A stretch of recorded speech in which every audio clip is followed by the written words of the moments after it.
eng katta va eng muhim muammo bu farzandlarning tarbiyasi desak, biz mubolag'a qilgan bo'lmaymiz. Agar mana shu ko'rsatmalar bilan ish tutilganida farzandlar otalarning ko'zini quvonchi bo'lar edi.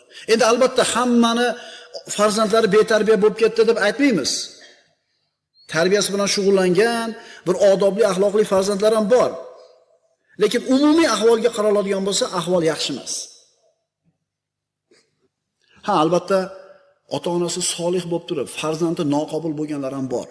Bu xos holatlar. Masalan, Nuh alayhissalom Allohning payg'ambari edi. O'g'illardan bittasi kofir bo'ldi. Xos holatlar bor. Ota-ona zo'r, lekin farzand noqobil. Lekin bu juda bir nodir holat, kam holat.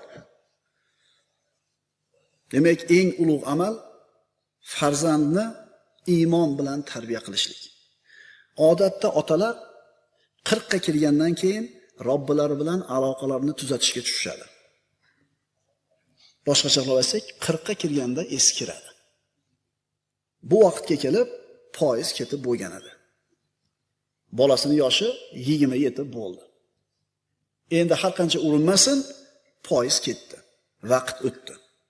Agar bu otalar islom manhajini bilganida, tushunganida, shu bilan o'zi yashab, farzandlarini shu bilan tarbiya qilganida, bu bolalar boshqacha bo'lar edi. Endi vaqt o'tdi, dindan uzoq yurdi, manhajdan tashqarida bo'ldi, dunyo topish bilan ovora bo'ldi, uy solish kerak, tom yopish kerak, mashina olish kerak, chek solish kerak deb yuraverdi, ko'chada qoldi, bolalar tarbiyasi qolib ketdi. Endi o'ylang, kishi ulg'ayganda, keksayganda shu farzandlari atrofida shunday jamlanib tursa, otasini dilini olishlikda og'ir gunohligini bilsa, otasini ko'nglini ko'tarishlik qanaqa ulug' ibodat ekanligini bilsa, har bitta og'izdan chiqqan gapni muhayyo qilishlikka shay tursa, hurmat qilsa, albatta bu oqsoqol dunyodagi eng baxtli oqsoqol bo'ladi.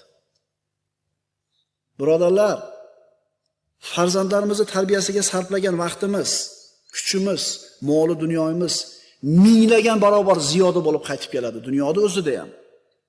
Shuning uchun farzand tarbiyasining mukofoti faqat oxiratga olib qo'yilgan emas. Farzandlarni chiroyli islom bilan tarbiya qilgan odamning mukofoti shu dunyoda ham beriladi. Yana shunaqa farzandlar ham bor. Ota-onasiga bir musibat, balo